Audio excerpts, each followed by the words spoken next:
Hello, Namaste, Vanakkam, and as you know, I'm your teacher Khushi and welcome to दीदी की पाठशाला। तो जैसा कि आप लोगों को पता है कि कल हमने क्लास 12 की पॉलिटिकल साइंस का चैप्टर 4 स्टार्ट किया था जिसका नाम है अंतर्राष्ट्रीय संगठन, जिसका पार्ट 1 हमने बहुत अच्छे से कंप्लीट कर लिया था।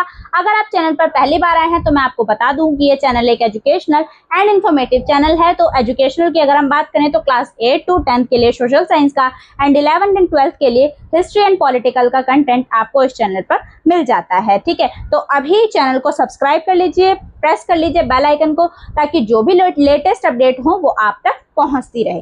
ठीक है, तो पार्ट 1 कल हमने कंप्लीट किया था। मैंने प्लेलिस्ट बनवाई हुई है चैनल पर क्लास 12 पॉलिटिकल साइंस के नाम से, तो वहां पर आपको चैप्टर 1, 2 एंड 3 की क्लासेस भी मिल जाएंगी और चैप्टर 4 का जो पार्ट 1 है वो भी आपको वहीं मिलेगा, पार्ट 2 भी उसी प्लेलिस्ट में मिलेगा। तो आपको ज्यादा प्रॉब्लम में आने की जरूरत नहीं है, इजीली आपको चैनल पर मिल जाएगा। ठीक है, वीडियो को एंड तक देखना। वीडियो का कंटेंट आप लोगों को पसंद आए तो वीडियो को लाइक करना और अपने फ्रेंड्स के साथ वीडियो को शेयर करना, ताकि एक अच्छा एंड क्वालिटी कंटेंट आपके फ्रेंड्स तक भी पहुंच सके। ठीक है, तो अभी हम शुरू करते हैं कंटेंट।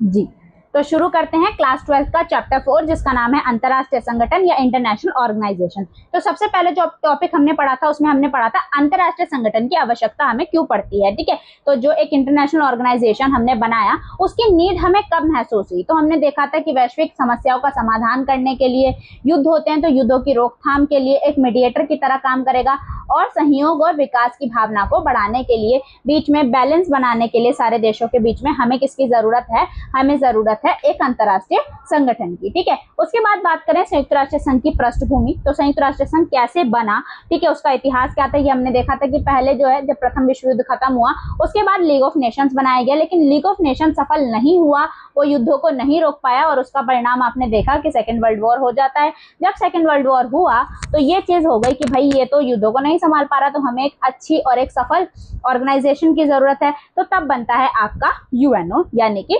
संयुक्त राष्ट्र संघ। तो कब बनता है ये 24 अक्टूबर 1945 को बनता है और 51 संस्थापक देशों के साथ यूएन चार्टर पर हस्ताक्षर करके इसको बनाया जाता है। ठीक है, भारत ने इसकी सदस्यता 30 अक्टूबर 1945 को ली थी। इसका मुख्यालय बात करें तो इसका मुख्यालय न्यूयॉर्क अमेरिका में है और इसमें प्रेजेंट जो है 193 सदस्य हैं। ठीक है, तो ये तो मैं अभी आपको रिवाइज करा रही हूँ, ये मत सोचना कि मैम इतनी जल्दी पढ़ाती हैं क्या, इतनी जल्दी नहीं पढ़ाती हूँ, पूरा अच्छे से समझा के पढ़ाऊंगी। लेकिन अभी जो हमने पार्ट 1 में करा है उसको क्विक हम एक रिवीजन कर रहे हैं, इसीलिए थोड़ा जल्दी जल्दी बता रही हूँ आपको।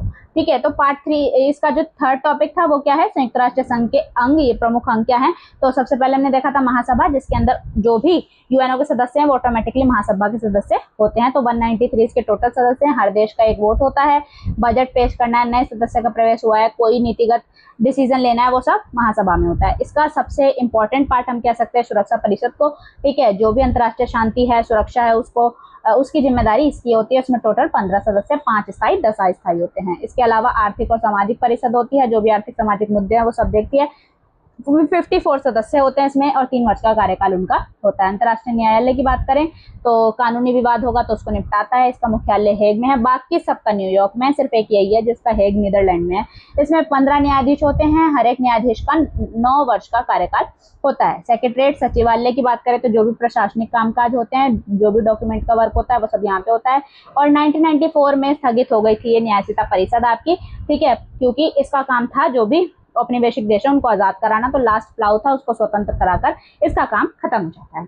ठीक है, तो आपका पार्ट 1 को हमने अच्छे से क्विक रिवाइज कर लिया। अब हम पार्ट 2 आज शुरू करने वाले हैं। तो पार्ट 2 में सबसे पहले अगर हम बात करें सुरक्षा परिषद की संरचना व वीटो शक्ति। ठीक है, मैंने आपसे बोला था क्योंकि इंपॉर्टेंट है इसीलिए मैंने इसको अलग से डाला है। ठीक है, सुरक्षा परिषद की संरचना की अगर हम बात करें तो इसके 5 स्थायी सदस्य यानी कि 5 परमानेंट इसके मेंबर्स हैं। तो परमानेंट मेंबर कौन कौन है इसके, परमानेंट मेंबर है यूएसए यानी कि अमेरिका, रूस, ठीक है, United kingdom, France and China. ठीक है, तो कौन कौन हो गया आपका, अमेरिका यानी कि यूएसए, रूस, पहले ही सोवियत संघ हुआ करता था इसका पार्ट, लेकिन जब सोवियत संघ का विघटन हुआ तो उसके बाद उसका उत्तराधिकारी रूस बना, तो इसीलिए रूस को मिल गया ये परमानेंट मेंबरशिप। ठीक है, तो रूस हो गए, यूनाइटेड किंगडम, फ्रांस और चीन, ये हैं 5 स्थायी सदस्य। ये जब से बना है तब से आज तक है, इनका कोई निश्चित इनका कोई कार्यकाल नहीं है कि ये कब हटेंगे। ये जब तक मेरे को लगता है मतलब अभी परमानेंट है, तो जब तक यूएनओ रहेगा तब तक ये लोग रहेंगे। हाँ ठीक है। उसके बाद 10 अस्थायी सदस्य हैं और ये हर 2 वर्ष के बाद चेंज होते हैं। ठीक है, इनमें कितने होते हैं? 10 अस्थायी सदस्य, और महासभा द्वारा इनको 2 वर्ष की अवधि के लिए हर बार चुना जाता है। ठीक है, तत्काल पुनः निर्वाचन जो है वो संभव नहीं है। मैंने आपको ये चीज पहले भी पार्ट 1 में भी बताई थी, एक बार दोबारा से बता देती हूँ कि 10 जो सदस्य हैं वो आपके अस्थायी सदस्य होते हैं। हर एक सदस्य जो है वो 2 वर्ष के लिए चुना जाता है। लेकिन अगर दोबारा चुनाव हुए, कोई सोचे कि मैं इस बार वाले कार्यकाल में भी चुन जाऊं, ठीक है, तो ऐसा नहीं हो सकता। आप रेगुलर 4 साल के लिए सदस्य नहीं रह सकते। अभी 2 साल के लिए हुए, बीच में आपको गैप देना पड़ेगा, तब आप दोबारा 2 साल के लिए इलेक्ट हो सकते हैं। ठीक है, तो टोटल 10 सदस्य 2 साल के कार्यकाल के लिए चुने जाते हैं। एक और विशेष चीज, और अगर देखा जाए तो जो सबसे ज्यादा प्रभावी और जिसके लिए मारामारी है वो है वीटो पावर। ठीक है, कोई भी स्थायी सदस्य इसीलिए बनना चाहता है क्योंकि इनके पास वीटो पावर है। वीटो पावर एक विशेष अधिकार है जिसमें क्या होता है कि अगर देखो महासभा में तो लिए जाते हैं निर्णय, तो वहां पे हर देश का एक वोट काउंट होता है और सबकी बराबर बराबर इक्वल रिप्रेजेंटेशन होता है। लेकिन सुरक्षा परिषद में जब कोई भी कानून बनाए जाते हैं, कोई भी चीज लानी होती है, कोई नीतिगत कानून या जो भी लाना होता है, ठीक है, तो वहां पर क्या होता है, इन 5 स्थायी सदस्यों के पास वीटो पावर होती है। अगर टोटल तो 15 सदस्य हैं, इन 15 सदस्यों में से मान लो 14 ने तो कह दिया कि हाँ हम इस चीज के को अग्री करते हैं, ठीक है, और जिनके पास वीटो पावर है उनमें से किसी भी एक सदस्य ने अगर वीटो पावर लगा दी अपनी, ठीक है, तो वीटो पावर लगाने के बाद क्या हो जाएगा, वो जो प्रस्ताव है वो पारित नहीं होगा। ठीक है, उस प्रस्ताव को आगे नहीं ले जाया जाएगा, वो वहीं पे रद्द हो जाएगा। ठीक है, अगर किसी भी एक स्थायी सदस्य ने उस प्रस्ताव का विरोध किया। लेकिन अस्थायी सदस्यों के पास वीटो पावर नहीं होती है, सिर्फ स्थायी सदस्य जो 5 है उन्हीं के पास वीटो पावर है। तो वीटो पावर क्या है, यदि कोई एक स्थायी सदस्य किसी प्रस्ताव के विरोध में नकारात्मक वोट डालता है, मतलब उसको है कि भाई मेरे को ये चीज पसंद नहीं है और वो उससे अग्री नहीं करता, तो वो उसके विरोध में अपनी वीटो पावर लगा देता है, तो वो प्रस्ताव वहीं के वहीं रद्द हो जाता है, उसको नहीं आगे फॉरवर्ड किया जाता। ठीक है, और जितने भी अस्थायी सदस्य हैं, जो 10 अस्थायी सदस्य बनते हैं, उनके पास वीटो पावर नहीं होती है। ठीक है, तो उसके बाद बात करें, शीत युद्ध के बाद इसमें सुधारों की मांग की गई, क्योंकि भाई ये बना था, ये बना 1945 में। ठीक है, अब सोचो कोई भी चीज है उसमें सुधार की जरूरत तो होनी चाहिए, सुधार होना भी चाहिए, लेकिन 1945 से लेकर अभी तक इसमें कुछ खास सुधार नहीं किए गए थे। ठीक है, तो सुधारों की मांग की जाती है और शीत युद्ध के बाद ये मांग जो है वो ज्यादा प्रबल हो जाती है, ज्यादा उठती है। ठीक है, तो आप देखेंगे कि 1991 में सोवियत संघ के पतन के बाद यूएन में 2 प्रकार के सुधारों की मांग उठी। सबसे पहला था संरचनात्मक सुधार, ठीक है, यानी कि कुछ संरचना में बदलाव किए जाने चाहिए। ठीक है, इसकी जो संरचना है जो चली आ रही है उसमें कुछ चेंजेस होने चाहिए। और दूसरा था कार्य क्षेत्र व न्याय क्षेत्र में सुधार। ठीक है, मतलब जो इसका वर्क, मतलब जिस तरीके से काम करता है उसमें थोड़े चेंजेस होने चाहिए। ठीक है, तो सबसे पहले हम संरचनात्मक सुधार की बात करें तो संरचनात्मक सुधार में क्या होता है, 1997 में तत्कालीन महासचिव, जो उस समय पे महासचिव थे जिनका नाम कोफी अन्नान था, ठीक है, कोफी अन्नान ने नए स्थायी व अस्थायी सदस्यों के लिए 6 मानदंड प्रस्तावित किए। ठीक है, तो संरचनात्मक में कि जो भी नए स्थायी सदस्य बनेंगे या अस्थायी, नए स्थायी सदस्यों की मांग तो बहुत पहले से चली आ रही है, क्योंकि देखो पहले 51 सदस्य थे जब ये बना था। ठीक है, लेकिन सदस्य तो बड़े हैं पर स्थायी सदस्यों की संख्या अभी भी उतनी की उतनी ही है, 5 ही शुरू से लेकर अभी तक है। तो बहुत सारे देशों का भी ये मानना है और सबका मानना है कि जो स्थायी सदस्य हैं उनकी संख्या थोड़ी बढ़ा दी जानी चाहिए। ठीक है, और अस्थायी सदस्यों की संख्या भी थोड़ी बढ़ा दी जानी चाहिए, मतलब सदस्य जो हैं इसके उनको उनकी संख्या में बदलाव आना चाहिए। लेकिन पहले अस्थायी सदस्य कम होते थे, अस्थायी सदस्य तो उन्होंने बढ़ा दिए, लेकिन स्थायी सदस्यों में कोई चेंजेस नहीं किए गए। स्थायी सदस्य पहले भी 5 थे, आज भी 5 हैं। ठीक है, और बार बार मांग उठती रहती है लेकिन इस पर ध्यान नहीं दिया जाता।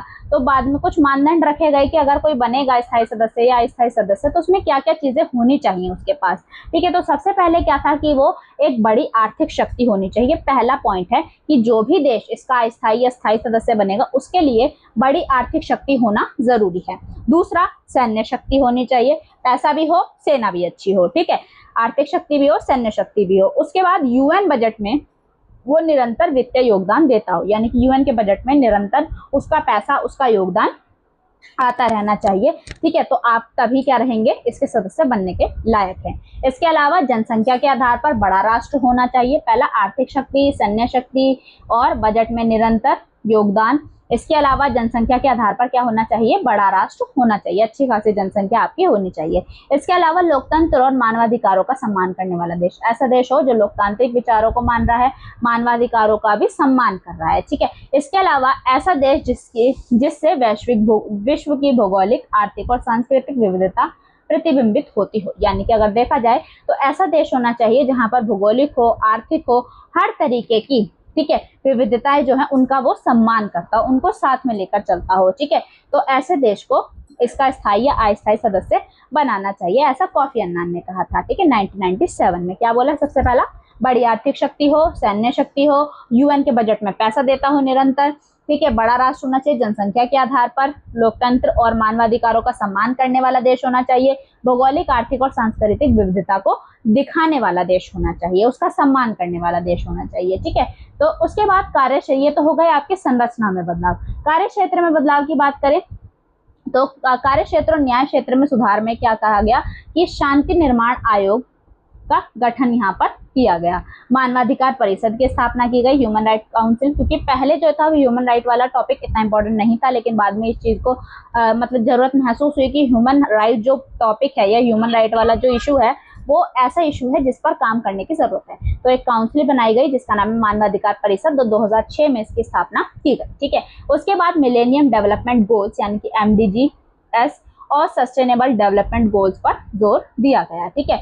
आतंकवाद के सभी रूपों की यहाँ पर निंदा की जाती है कि आतंकवाद को किसी भी तरीके से यूएन जो है वो सपोर्ट नहीं करता है, ठीक है। तो देख लिया आपने दो तरीके का, एक संरचनात्मक और एक कार्य क्षेत्र व न्याय क्षेत्र में। तो शांति निर्माण आयोग का गठन हुआ, मानवाधिकार परिषद की स्थापना हुई, मिलेनियम डेवलपमेंट गोल्स और सस्टेनेबल डेवलपमेंट गोल्स को पर जोर दिया गया और आतंकवाद की निंदा की गई, ठीक है।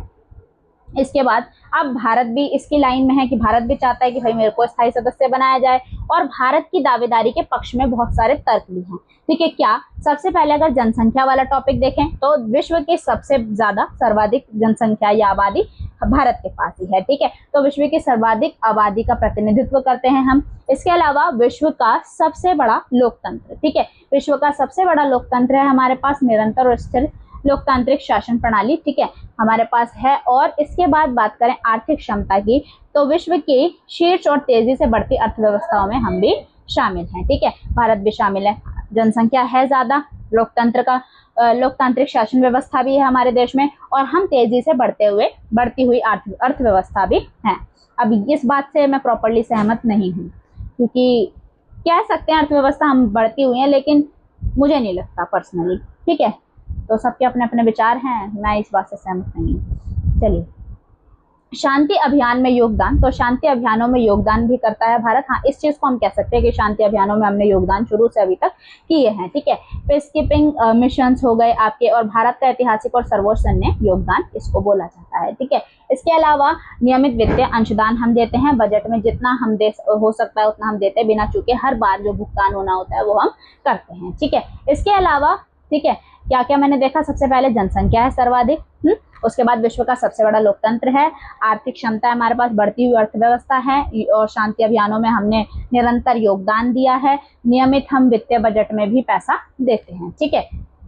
चलिए, अब कुछ विरोध वाले बिंदु भी हैं। विरोध वाले बिंदु तो जरूर होंगे, ऐसा हो नहीं सकता कि किसी चीज का विरोध ना किया जाए, और अगर वो चीज उसका विरोध नहीं हो रहा, दैट मीन्स वो चीज अच्छी नहीं है। मेरा मानना यह है कि अगर किसी चीज का विरोध हो रहा है यानी कि आप अच्छा कर रहे हैं, ठीक है, आप अच्छा नहीं कर रहे तभी विरोध नहीं होता, ठीक है। तो विरोध के मुख्य बिंदु क्या है, पाकिस्तान द्वारा इसका विरोध किया जाता है अक्सर, परमाणु हथियारों की उपस्थिति, और कुछ देशों की यह चिंता कि भारत के आने से ब्राजील, जर्मनी और जापान जैसे अन्य दावेदारों को भी शामिल करने में का दबाव बढ़ेगा, ठीक है, ऐसा बोला जाता है। पाकिस्तान तो विरोध करेगा ही, पाकिस्तान तो कभी चाहता नहीं कि हम आगे बढ़े, ठीक है। और ऑब्वियस सी बात है, हम दोनों एक साथ आजाद हुए थे, दोनों की स्थितियां अलग अलग हैं, तो कोई भी पड़ोसी देश चिढ़ेगा ही, या पड़ोसी देश को होता है कि नहीं होनी चाहिए इसकी, ठीक है। तो परमाणु हथियारों की उपस्थिति है हमारे पास। इसके अलावा ये भी चिंता है कि भारत अगर बन जाएगा स्थायी सदस्य, तो जो ब्राजील, जर्मनी और जापान जैसे देश है जो उससे काफी थोड़े बेहतर हैं, ठीक है, उनको भी फिर हमें स्थायी सदस्य बनाना पड़ेगा, और उनकी दावेदारी के चांसेस बढ़ जाएंगे, ठीक है, हम पर दबाव पड़ेगा।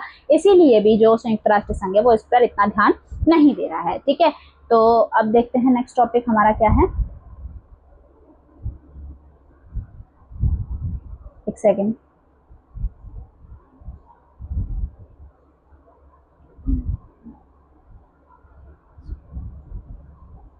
छोटा सा टॉपिक रहता है, लेकिन मुझे लगता है वीडियो ज़्यादा लंबी हो जाएगी, तो फिर हम अभी इसको यहीं ख़त्म करते हैं, ठीक है। और लास्ट पार्ट में हम इसके वीडियो को मतलब इसको पूरा रिवाइज भी कर लेंगे एक बार, और उसके बाद इसको ख़त्म भी कर देंगे, ठीक है। तो अभी के लिए थैंक यू, मिलते हैं नेक्स्ट वीडियो में। हाँ, एक चीज़, अगर आपने वीडियो को एंड तक देखा है, वीडियो आपको पसंद आई है, तो बताने की ज़रूरत नहीं होनी चाहिए कि आपको वीडियो को लाइक करना है, अपने फ्रेंड्स तक वीडियो को शेयर करना है, ठीक है। तो अभी खत्म करते हैं वीडियो को, ठीक है। नेक्स्ट वीडियो में मिलते हैं, इसका थर्ड पार्ट बनेगा, थर्ड पार्ट जल्दी आपके लिए अपलोड कर दिया जाएगा। इतने आप 2 पार्ट्स देखिए और बाकी के पार्ट्स देख लीजिए, ओके।